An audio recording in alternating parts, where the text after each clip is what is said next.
Olá, amigos. Eu sou César Augusto, coordenador da Direita Maricá, presidente do PMN aqui na nossa cidade. E esta é mais uma live que a equipe da Direita Maricá tem a honra de apresentar a doutora Daniele Martins, especialista em direito eleitoral.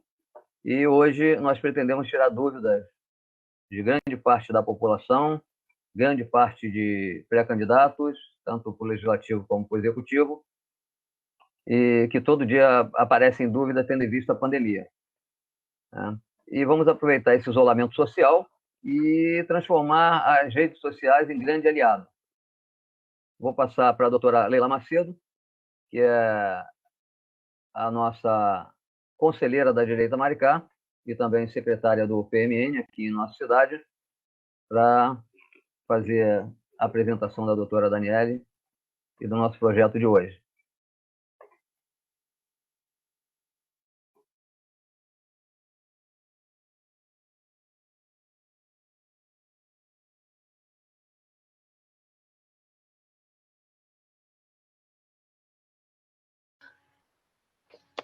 Boa noite a todos. Boa noite, doutora Daniele. É uma grande honra poder contar com a senhora aqui, esclarecendo as dúvidas de nossos pré-candidatos e da população como um todo, né? Porque com a pandemia existem muitas dúvidas, até a população mesmo está insegura com relação aos procedimentos do processo eleitoral. Então, para a gente é uma honra, em nome do nosso coordenador da Direita Maricá, do administrador de empresas César Augusto e presidente aqui do PMN na nossa cidade, e nosso pré-candidato a prefeito na cidade. É uma grande honra poder disponibilizarmos através aqui da mídia da Direita Maricá essa live. Então, antes de iniciarmos, eu quero apresentar a doutora Daniele Martins, que ela tem um currículo vastíssimo, mas eu vou fazer aqui um resumo, né, do seu currículo. Nós tivemos a honra de conhecer a doutora Daniele Martins em uma das reuniões do nosso partido, né, do PMN, lá no Rio de Janeiro. Ela presta assessoria a vários partidos, a vários políticos, e hoje nós nos sentimos muito honrados dela ter disponibilizado esse tempinho aqui para a gente, né? Porque ela é uma pessoa muitíssimo ocupada. Doutora Daniele Martins, ela é advogada, especialista em direito eleitoral, ela é presidente da Comissão de Direito Eleitoral, Político e Constitucional da 31ª Subseção da OAB do Rio, é membro da Comissão de Justiça Eleitoral da OAB do Rio, e ela é pós-graduada em Direito Eleitoral pela Universidade do Estado do Rio de Janeiro. Então, hoje, os senhores têm uma pessoa mais do que gabaritada a estar respondendo às nossas dúvidas sobre as questões do direito eleitoral. Seja muito bem-vinda, doutora Daniele, com a palavra. Olá, boa noite, Leila, boa noite, César Augusto. Para mim é uma honra, é uma alegria estar aqui com vocês, estar com todos que estão nos ouvindo nesse momento. Eu sempre digo que é muito maravilhoso estar falando de política, né? Eu sou uma advogada militante no direito eleitoral, sou eleitoralista há mais de 7 anos, então eu vivo a política. Hoje eu trabalho exclusivamente com o direito eleitoral, com o direito político, então eu vivo isso nas minhas veias. E falar da política é algo assim que me deixa muito feliz, e poder estar levando um pouco desse conhecimento que eu tenho aos pré-candidatos, aos eleitores, porque eu digo sempre, em todas as minhas conversas, em todas as lives que eu faço, da importância da população conhecer o que é a política, né? Porque a gente vê tantas coisas ruins que acontecem, seja no nosso país, seja no nosso estado ou no nosso município, mas a política verdadeira é uma coisa muito séria e é necessário que a população conheça, saibam, para que eles possam fazer as suas escolhas, né? Então, o conhecimento, ele é a oportunidade para uma democracia melhor, para um país melhor, para um município, para um estado melhor. Fico grata pelo convite. É muito bom a população, é sempre importante a população participar, né, do processo eleitoral, não só no dia da votação, mas como na sequência do processo eleitoral, né? O período que antecede as eleições é muito importante a participação da população para formar opinião, conhecer a legislação, né, procurar profissionais, advogados, especialistas como a senhora em processo eleitoral, tirar as dúvidas para que possamos ter, né, na esfera municipal, estadual, federal, eleições mais transparentes, mais participativas e mais objetivas, né, em prol de todos, né? Então, a participação da população é muito importante, se faz importante. Não, é fundamental, né? Desculpa, Leila, é fundamental essa participação, porque eu sempre digo, nós vivemos uma política, seja na nossa casa, seja na nossa igreja, seja no nosso culto, né, de crença, seja entre os nossos vizinhos, nós vivemos uma política e a sociedade precisa respeitar a política, né? Até porque os políticos vêm da sociedade, mas infelizmente nós eleitores nós não temos o costume de conhecer a vida daquele político anteriormente, quais foram as suas andanças, né, antes de ser político. É que eu falo uma coisa, não são os políticos, né, que são ruins, é a população, porque os políticos vêm de nós, seja a classe de advogados, né, existem pessoas idôneas e outras não, seja dos médicos, engenheiros, né, seja todas as classes. Então, quando a gente começar a conhecer o que é a política, e a informação é fundamental, inclusive, a partir disso, eu criei semanalmente lives para estar orientando aos candidatos, porque eu percebia, senhor César, né, Augusto, que muitos candidatos erravam não por fraude ou por maldade, mas simplesmente por desconhecer as normas eleitorais, porque a sociedade não sabe.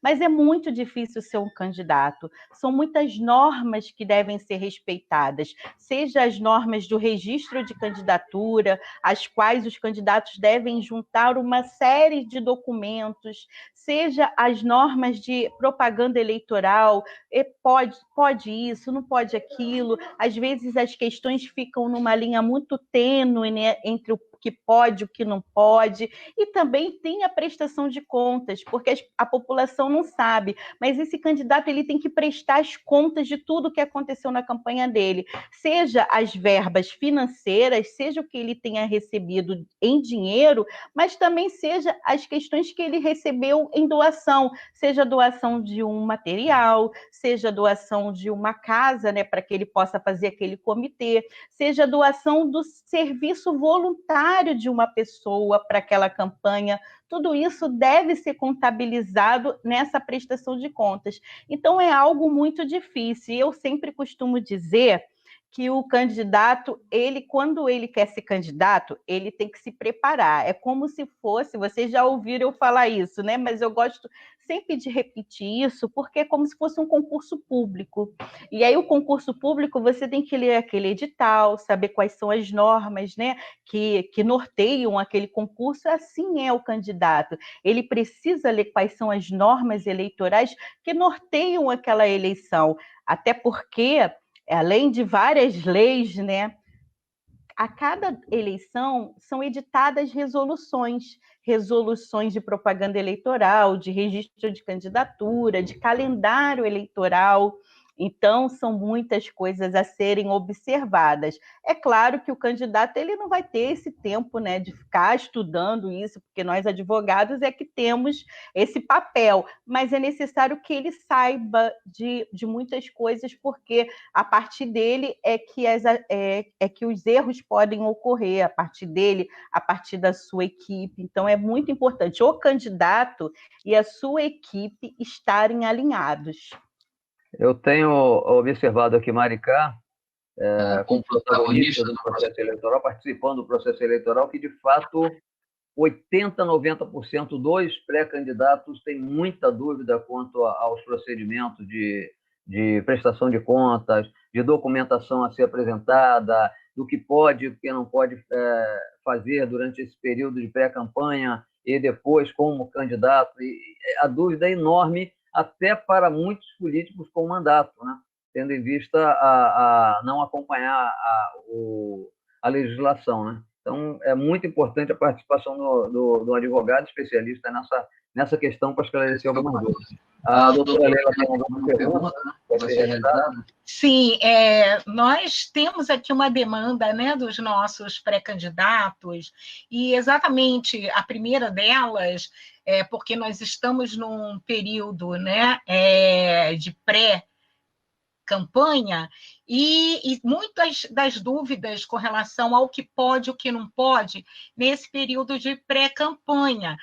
Por exemplo, nós sabemos que podemos fazer, né, uma divulgação nas mídias eletrônicas, desde que referindo que é um pré-candidato. Mas existem algumas dúvidas com relação a pré-candidatos que querem distribuir os seus cartões pessoais, já dizendo que é um pré-candidato, né? Então, eu queria ouvir um pouco a doutora Daniele referente ao que pode e o que não pode nesse período de pré-campanha. Então, essa é uma questão, assim, muito difícil, né? Porque a pré-campanha, muitos pré-candidatos já querem estar nas ruas, já querem fazer os seus trabalhos, né, de divulgação, mas é necessário ter um pouco de cautela, porque, às vezes, essa pré-campanha ela pode se tornar uma campanha antecipada, o que pode gerar a impugnação daquele registro de candidatura. É importante, quanto a essa questão do material que está sendo divulgado, distribuído na rua, a legislação ela é bem taxativa no sentido que não pode haver gastos ali com a pré-campanha. Então, assim, eu entendo que nesse momento não deve se fazer material dizendo que é um pré-candidato para estar panfletando. Diferentemente da internet, que é algo gratuito, né? Você está ali, está divulgando, mas eu entendo eu entendo que pode ser que caia, pode ser que incorra em uma campanha antecipada, porque você está divulgando e pode caracterizar, inclusive, um abuso de poder econômico, porque nesse momento de pré-campanha, você não poderia estar realizando gastos, né? Porque os gastos de campanha, eles devem ser contabilizados na prestação de contas. Como nós estamos num período anterior a isso, nós não temos como contabilizar. Então, é bem perigoso. Eu até falo assim, não, quer fazer um cartão? Entrega o seu cartão de visita, né? O seu cartão, não precisa você colocar ali que você é pré-candidato, ali tem as suas redes sociais, tem o seu telefone, é o seu cartão de visita que você vai entregar, porque geralmente os nossos cartões de visita, eles já vêm, né, com os nossos dados, né? E aí as pessoas vão entrar na sua página, vão verificar que você é um pré-candidato, mas eu sugiro, né, oriento que não coloque nos papéis, né, que serão distribuídos. Tudo que gera custo, né, da pré-campanha tem que ser evitado como pré-candidato, né? Evitar gerar custo, né? Exatamente, evitar de gerar custos. Porque, olha, hoje, para vocês terem uma ideia, às vezes as pessoas não percebem. Nós tivemos uma senadora que era uma juíza, né, no norte do Brasil, que teve seu mandato cassado. Ela teve seu mandato cassado não pelo erro da eleição, não houve nenhum cometimento de erro durante a eleição, mas por tudo que aconteceu anteriormente à eleição. Ela teve gastos excessivos, porque a gente pensa que não, mas a Justiça Eleitoral ela tem diversos órgãos que lhe mandam informações, assim como a Receita Federal. Todos os órgãos acabam entrando em contato com essa justiça eleitoral. Então, eles conseguem captar pelos CPFs todos os gastos que aquela pessoa teve. Então, foi fácil de detectar que ela teve um grande gasto anteriormente, muito maior do que na própria campanha, e aí eles cassaram seu registro por um abuso de poder econômico, o que leva à cassação do mandato, o que leva à inelegibilidade durante 8 anos, é bem complicado. Então, se a gente pode evitar essas questões, eu sei que os candidatos, né, os pré-candidatos estão querendo trabalhar, mas existem outras formas de fazer sem estar incorrendo aí numa campanha antecipada. Mas, doutora Daniele, no caso, os cartões pessoais, quer dizer, desde que não conste que é pré-candidato, isso é permitido, né? Porque nós, por exemplo, da direita, nós da pessoas direita fazerem contato com vocês, não, isso é permitido. Tivemos, né? Isso é permitido. Sempre tivemos cartões, é algo da direita americana, e bota só o contato, né? Sem dizer que é pré-candidato, né? Então, isso aí é permitido. Uma outra questão que as pessoas têm perguntado, aquele que não regularizou o título de eleitor até a data limite. Infelizmente. Pode participar? Não pode participar? Não pode. Se esse título ele estiver suspenso, não tem como participar, porque o prazo foi até o dia 6 de maio. Inclusive, a Justiça Eleitoral ela disponibilizou meios através da internet, né, para que as pessoas pudessem estar fazendo essa atualização nos seus títulos de eleitor, assim como aquelas pessoas que foram tirar pela primeira vez, a primeira via do título.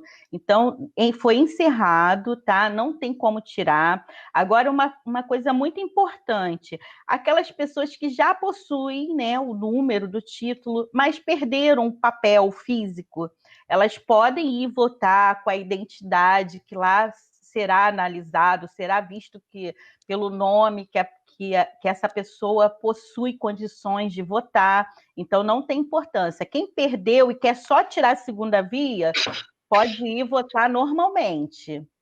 Sim, sim, está aberto aqui. Nessa campanha, né, a gente tem ouvido muito falar na questão das fake news, né? E aí, com relação a fake news, como é que está, assim, dentro da pandemia, né? O que o TRE está fazendo dentro desse contexto de fake news? Essa é uma questão muito difícil, né, até de ser abordada, porque antes da pandemia, o que preocupava muito a Justiça Eleitoral, né, quando eu falo assim, a Justiça Eleitoral, eu englobo TSE e todos os TREs, né? Quem não sabe, e aqui eu já vou deixar, nós temos as zonas eleitorais, onde existem os juízes eleitorais, e nós temos o TRE, né, em cada estado possui um TRE, onde ficam os desembargadores, e nós temos o TSE, onde ficam os ministros, né? Então, nós temos três etapas, 3 instâncias dentro da Justiça Eleitoral. Então, quando eu falo a Justiça Eleitoral, eu englobo todas essas 3 instâncias. Então, antes dessa pandemia, o que preocupava muito a Justiça Eleitoral era a questão da candidatura feminina, né? Porque muitos partidos, durante muitos anos, eles possuíam mulheres que não eram verdadeiras, né? Eram candidatura laranja. Inclusive, na última eleição, tivemos um julgado, né, lá do Piauí, onde toda uma chapa foi derrubada porque haviam mulheres laranjas, e era uma das preocupações com a eleição. E além dessa questão da mulher, a outra preocupação da Justiça Eleitoral era com o fake news, com essa questão da inverdade, né? Inclusive, ano passado, nós tivemos uma lei aprovada onde quem dê causa a um inquérito, seja na questão administrativa, seja na esfera civil ou criminal, a alguma pessoa, sabendo que aquele caso não é verdadeiro, simplesmente com o intuito eleitoral, a pena ela aumentou para de 2 a 8 anos de reclusão. O que antes era uma coisa, cesta básica, hoje se transformou em algo mais concreto, né? Inclusive para aquelas pessoas que compartilham. Por isso que eu sempre falo e sempre costumo falar, gente, tem alguma dúvida em relação a alguma postagem? Verifica, existem mecanismos para que a gente possa verificar, porque às vezes nos chegam informações que a gente quer acreditar que seja verdade, né? Porque a gente às vezes não gosta de um outro lado, né? E a gente quer acreditar que aquilo seja verdade e a gente acaba compartilhando, porque a gente acredita que aquilo seja verdade. Mas é importante que a gente esteja atento a isso antes de passar essas informações, porque hoje nós temos uma lei, inclusive está prevista no Código Eleitoral, tá? Está prevista no Código Eleitoral que transforma esses crimes com uma pena maior, de 2 a 8 anos. Então, essa era uma das questões, né, que o fake news trazia para a justiça eleitoral. A preocupação maior antes da pandemia era com a candidatura feminina e com a questão do fake news. E eu sempre digo, a cada eleição, o TRE ele monta, né, a Justiça Eleitoral, eles montam um verdadeiro CSI. Então, as informações chegam instantaneamente. Hoje, muito difícil nós encontraremos fiscais nas ruas, porque as informações vão chegar online, estão chegando. A Justiça Eleitoral tem um aplicativo chamado Pardal Eletrônico, onde as pessoas podem mandar denúncias para lá. A Justiça Eleitoral recebe pelo seu Instagram, recebe pelo Facebook, por e-mail, além do Ministério Público. Então, as questões elas chegam em tempo real. E a Justiça Eleitoral ela fez um contrato fez um ajuste de conduta, né, com o Facebook e com o Google. Instagram, para que todas essas questões de fake news elas fossem imediatamente enviadas para a Justiça Eleitoral. E algumas mensagens eu já tenho até clientes, né, falando comigo que algumas coisas que eles colocam o próprio Facebook já bloqueia. Algumas questões, né, falando de política, o próprio Facebook já bloqueia aquela informação. Então, é algo para que a gente tenha, para que nós todos, né, não só pré-candidatos, mas que a sociedade tenha responsabilidade, não só com a questão eleitoral, né, mas também com todas as outras questões, porque às vezes nós estamos tão acostumados, né, com chegou, eu vou passar. Não pode.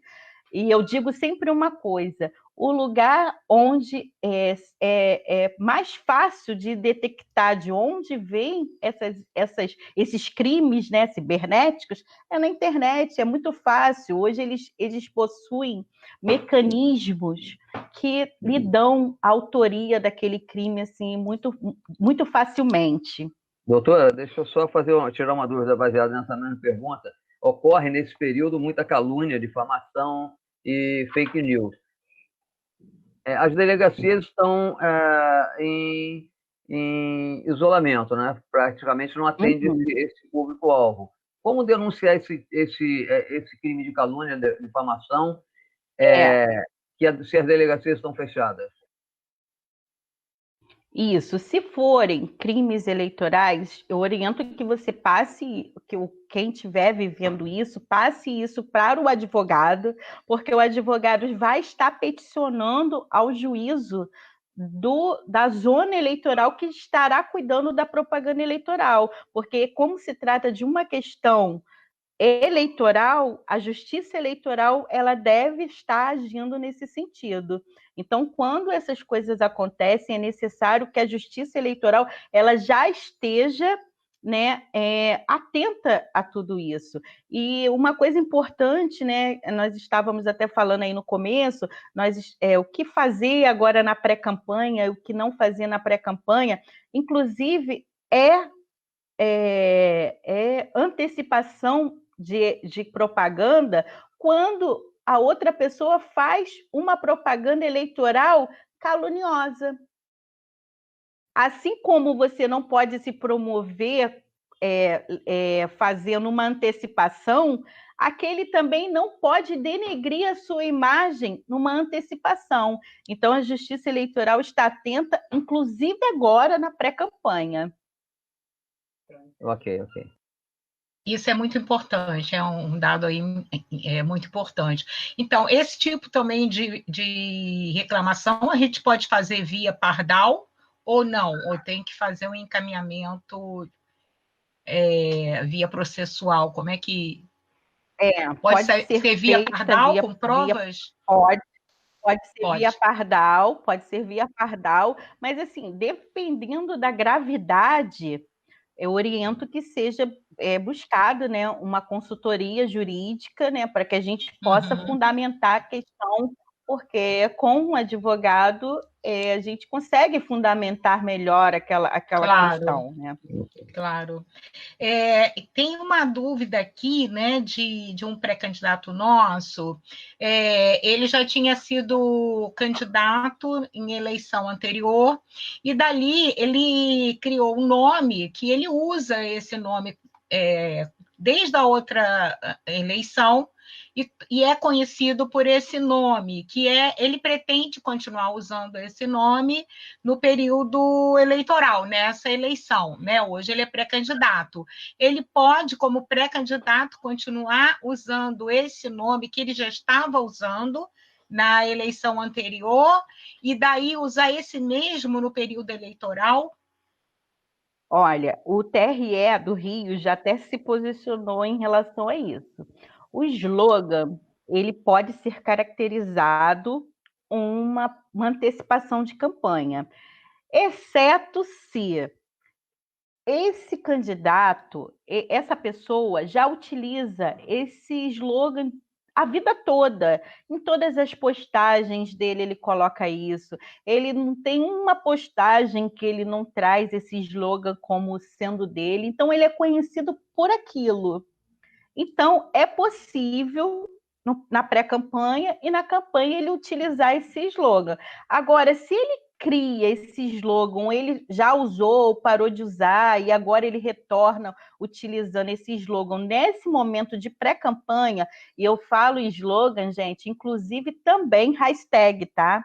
Hashtag também pode ser considerada antecipação de campanha. E aí ele utiliza esse slogan agora na pré-campanha e utilizará lá na campanha, isso pode ser caracterizado uma antecipação de campanha.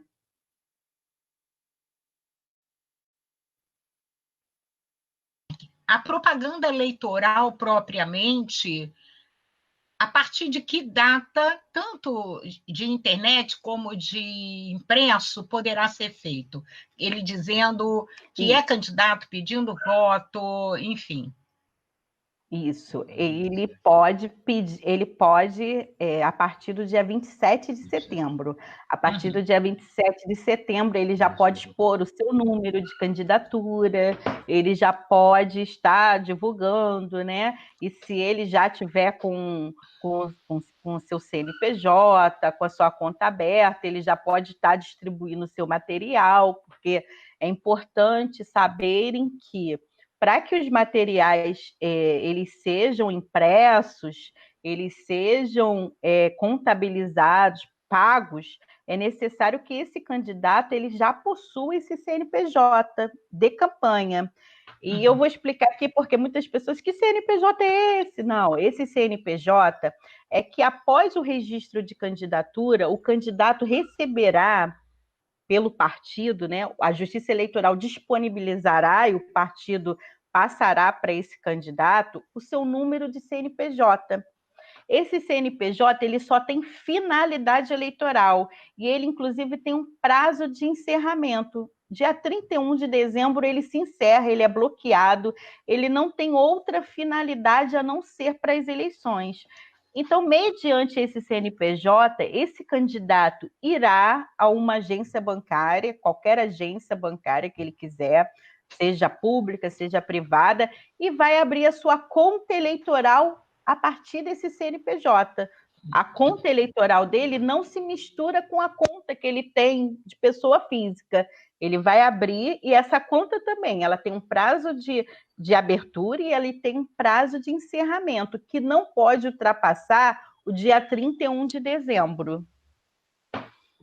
E ambos se encerram automaticamente? Ou ele tem que pedir o fechamento? O correto é que ele encerre a conta, né? Antes disso, até quando ele for prestar as contas, porque a data da prestação de contas para esse candidato, ela será no dia 15 de dezembro. Então, o correto é que no dia 15 de dezembro ele já esteja com essa conta encerrada. Se houve alguma sobra ali ainda que seja 10 centavos, ele tem que enviar essa sobra para o diretório estadual do partido, tá? Então, tem que se fazer porque se ele não fechar, há um bloqueio nessa conta e depois dá um trabalho danado para resolver isso. Então, o correto é assim que ele fechou a prestação de contas dele, o contador falou assim, conta fechada, fecha a sua conta. Aí ele fecha a conta e entrega para o seu contador o seu extrato, constando que aquela conta, se houve movimentação ou não, ela se encontra zerada e encerrada, que aí esse contador jogará no sistema essa informação. É o mesmo procedimento, ele vai ao banco, abre a conta e depois, no final da campanha, volta vai ao banco e encerra a conta. Perfeito.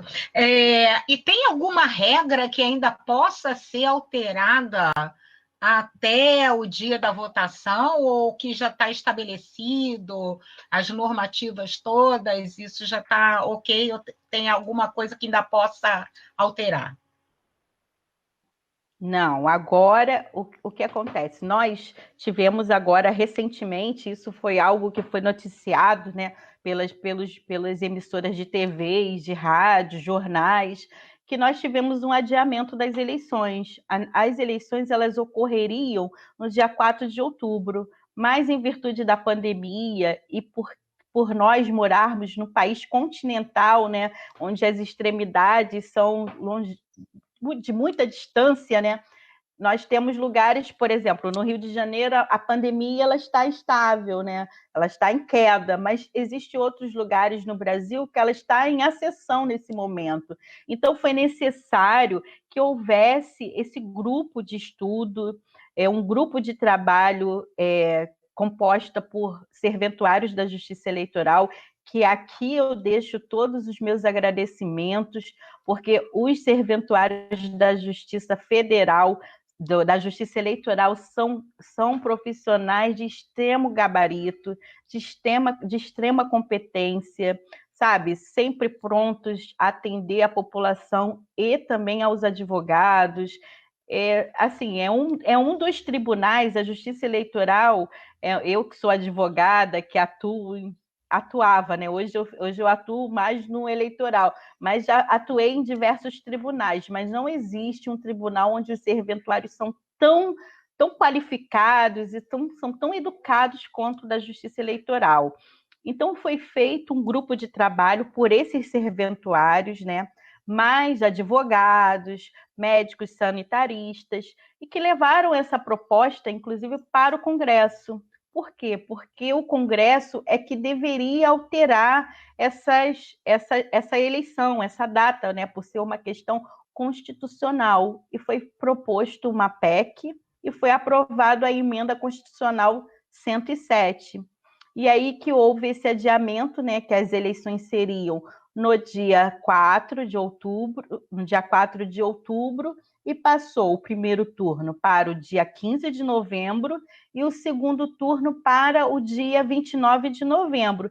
E as demais datas que, porventura, viriam elencadas a essa data da eleição, elas foram também adiadas devido a tudo isso. Uma questão que nos foi colocada, que parece até que houve um julgamento no TSE, a respeito de lives de pré-candidatos, né? Que não poderia se fazer live de pré-candidato. Pelo que eu entendi da leitura aqui com os nossos advogados, seria live de pré-candidatos, mas com artistas. Que não, isso, o pré-candidato poderia continuar fazendo suas lives, falando dos seus posicionamentos, né, das questões que ele considera problemáticas da cidade, que ele, né, enfim. Mas se não poderia envolver artistas. É isso mesmo? Eu queria que a senhora falasse um pouco sobre isso. Isso, exatamente. Não, e eu sempre falei isso. Fizeram essa consulta, né, ao TSE, mas positivou aquilo que eu já sabia, porque a live, ela é como se quando tem um artista ali e seja um humorista, ela acaba tendo o mesmo sentido de que um showmício, mas de forma virtual. Então, é proibido, eles entenderam que segue o mesmo sentido do showmício, a live virtual. Mas o candidato ele pode ficar à vontade para fazer, né? Agora, e também é importante falar, se o cantor ele for candidato, ele pode continuar fazendo a sua live, desde que nesse momento ele não fale de política, porque aos cantores é permitido que eles continuem, porque é o seu trabalho, é o seu ganha-pão, né? Então eles podem continuar fazendo os seus shows, seja presencial, seja virtual, mas sabendo que o cantor ele jamais pode envolver questões políticas ali naquele palco, né? Seja um palco virtual ou seja um palco presencial. E isso também vale, no caso, para blogueiros, jornalistas, que têm isso como atividade. Ele pode continuar, mas não pode falar de política. Pode falar de política. Agora, jornalistas, é proibido falar de questões políticas dentro de jornais que possuem concessões, né? Assim como TVs e rádios. Mas se ele tem um blog pessoal, ele pode continuar falando sobre políticas, porque o blog pessoal, ele não é um blog do jornal, é um blog pessoal. No blog pessoal, ele pode continuar falando de questões políticas, que isso não interfere em nada. Certo. Uma outra questão também que é uma preocupação de muitas pessoas com a questão da pandemia e a questão do distanciamento, que obviamente vai ser implementado esse distanciamento, né, lá nas sessões. Será que isso não pode atrasar todo o processo? Porque a gente sabe, né, que é o dia de votação, é aglomeração, é muita gente nas ruas, né? E a senhora tem algum indicativo para isso? Como é que o TSE está pensando em lidar com essa questão? Isso. Olha, enquanto isso, os eleitores podem ficar despreocupados, porque o TSE tem feito um verdadeiro planejamento, inclusive ele vem treinando os mesários de forma a preservar a saúde das pessoas, de forma a impedir que haja, assim, essa aglomeração. Inclusive, a coleta da biometria, ela foi suspensa, tá? Ela foi suspensa, essa coleta de biometria, até para evitar, né, o excesso de fila, a demora, para evitar que as pessoas coloquem os dedos, né, no mesmo lugar. Então, haverá ali álcool em gel, haverá toda uma conduta, né? A Justiça Eleitoral está sendo treinada para isso. Inclusive, eles estão estudando horários prioritários para os mais idosos, para as pessoas de grupo de risco. Então, isso vai ser algo que será vinculado, né, às TVs e aos rádios, para que as pessoas realmente não deixem de votar. Porque é muito importante essa participação da população, nós precisamos exercer, nós sabemos que nós temos um vírus aí rodando, mas a gente sai para ir ao mercado, para ir ao shopping, de repente comprar algo que a gente precisa, nós saímos para ir ao banco, né, resolver alguma coisa importante, e é muito importante nós irmos às urnas, porque através do nosso voto, a gente exerce o nosso poder de cidadão, nós exercemos a democracia, e se você não escolher em quem votar, vão escolher por você, e aí você não vai ter como reclamar, né, porque se você deixou nas mãos das outras pessoas a escolha que era sua, aí fica difícil, por isso que eu sempre digo, a importância do voto, a importância de estarem, né, exercendo esse papel tão importante de nós cidadãos. Toda eleição a gente observa nas cidades um número muito grande de pessoas que não comparecem às urnas, né? Isso dificulta um pouco a democracia, né?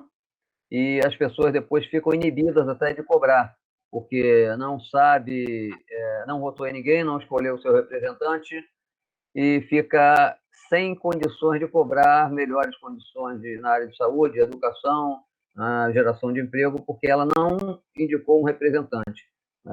O que a senhora falou, de fato, é importantíssimo para a democracia de qualquer país, né? A participação da população na decisão de escolha dos seus representantes, seja ele para o legislativo, para o executivo, para que possa depois cobrar resultados, né? E participar automaticamente, né? Eu estou ajudando a mudar a minha cidade, eu estou ajudando a mudar o meu estado, eu estou ajudando a mudar a nossa nação. Se o político errar, que faça pressão para que ele corrija os rumos, né, em prol da cidade. Mas se não votar, fica difícil reclamar se não votar, se não escolher. Não, e exatamente, hoje nós estamos vivendo um momento diferente, onde nós temos acesso a todas as informações, né, da sua vida anterior à eleição. Então, assim, se você fez alguma coisa errada, aquilo ali vai aparecer, você vai descobrir. Então, assim, hoje a população ela tem mecanismo de conhecer melhor, né? Antes era só através de carro de som, hoje não, hoje é através da internet, hoje os candidatos estão se colocando, né, mais à disposição para... E existem muitas pessoas aí muito boas, e é importante que cada eleitor escolha, né, veja a proposta e decida realmente, não fique em cima do muro, não deixe para os outros o seu dever de cidadão. Exato, temos que pensar nas cidades, pensar no Estado e pensar na nação. Doutora, nós vamos estar encerrando a nossa live. Eu agradeço ao público que esteve acompanhando a nossa live, mais uma de nossa live, da Direita Americana. Deixa eu dar uma palavrinha aqui, fugir um pouco do protocolo. Tem algumas pessoas que deixaram pergunta na outra live, como a gente pretende juntar, então eu quero deixar aqui pelo menos uma ou duas perguntas que fizeram. O Paulinho Carvalho, o Carvalho só tem um, perguntou se a agência bancária criar dificuldades, como proceder, tem como recorrer de uma outra forma, porque talvez ele esteja encontrando dificuldade por parte da agência, creio eu. Não, a agência ela tem obrigação, tá? Ela tem obrigação de abrir essas contas eleitorais. Elas são obrigadas, inclusive, se o gerente, né, se negar em abrir essa conta eleitoral, nós podemos, né, fazer menção do Código Eleitoral, que inclusive imputa, né, a essa pessoa uma desobediência. Então, é obrigação da agência. Eu vou colocar aqui para vocês, nós temos, inclusive, a normativa do banco, né, do Banco Central, que fala sobre isso, que é 35.555. Nós tivemos uma outra mais recente, que eu não me recordo aqui o número, mas depois eu passo para vocês. E é importante, quando vocês forem abrir essas contas, vocês também levarem esse normativo para informar que eles têm essa obrigação. E caso não faça, procure um advogado para que acione essa agência para que ela seja punida, no rigor da lei eleitoral. Ok, excelente. Essa é uma grande dúvida. A grande maioria faz essa pergunta. Eu digo que o Banco do Brasil e a Caixa, do meu ponto de vista, são obrigatórios são obrigados a abrir a conta. Então, os outros bancos também são obrigados. Inclusive, agora foi aberto também a oportunidade do banco virtual também abrir essas contas. Ótimo, então, ótimo. Isso é uma novidade. Essa é uma novidade, doutora. Essa é uma novidade. Até o banco virtual eu vou mandar aí para vocês, os candidatos aí de vocês vão ter essa resolução aí que eu vou trazer para vocês. Bacana, bacana. Eu tenho uma outra pergunta aqui. Eu tenho uma outra pergunta aqui que parece que se enquadra com uma resposta que a doutora já deixou aí para o pessoal, mas só por questão para fixar se é isso mesmo, né? Ele está perguntando se o nome a ser utilizado na urna pode ser o mesmo que ele usa durante a pré-campanha. Aí, no caso, eu acho que se enquadra aquela situação que a doutora disse de um nome que já vem utilizando há bastante tempo, né? Ou caso ele venha... Né? Acho que essa já foi respondida. Pode ser o mesmo, só o slogan de campanha é que a gente tem que ter cuidado com o slogan de campanha, mas o nome ele pode utilizar o nome dele, que ele já vinha utilizando. Ok, eu vou agradecer aos conselheiros da direita Maricá que estão acompanhando essa live, aos pré-candidatos nossos do PMN, acompanhando essa live, aos demais amigos, até de outros partidos, mas que são moradores da cidade de Maricá. Foi importantíssima essa participação nessa live da doutora Daniele. Nós vamos nos esforçar ao máximo, a direita Maricá, junto ao PMN, para que possamos trazer a doutora Daniele Maricá para uma palestra junto aos conselheiros, é lógico, obedecendo toda a norma de segurança, mas teremos o maior prazer em receber a doutora Daniele Maricá e tirarmos dúvidas presencial. A doutora Daniele é uma excelente palestrante, como falou a doutora Leila, estivemos com a doutora Daniele umas 3 palestras no Rio de Janeiro, de altíssima qualidade, muito esclarecedora, a população ganha muito com a orientação da doutora Daniele. Nós, da direita Maricá e do PMN, agradecemos, seremos eternamente gratos à doutora Daniele por essa presença na nossa live e por estar sempre procurando orientar todos, independente do partido A, B ou C. A doutora Daniele sempre se colocou à disposição da população do Brasil. Logo, ela vai estar sendo procurada por pessoas de Brasília, por outros, então temos que aproveitar enquanto ela está próxima da gente, no Rio de Janeiro. A doutora Leila vai fazer um convite à doutora Daniele, vamos marcar uma agenda. Doutora Daniele, obrigado pela presença da senhora. Brasil, tem aqui uma especialista no direito eleitoral. Aproveitem o conhecimento da doutora Daniele, tirem as suas dúvidas, marquem as suas palestras com a doutora Daniele pelo Brasil afora, porque é uma das poucas pessoas que entende, que sabe orientar o procedimento que nós, homens, que almejamos chegar ao poder público algum dia, temos que ter pessoas capacitadas para nos orientar conforme orienta a doutora Daniele. Vou passar para a doutora Leila agora, para a doutora Leila fazer o encerramento, depois a doutora Daniele para finalizar.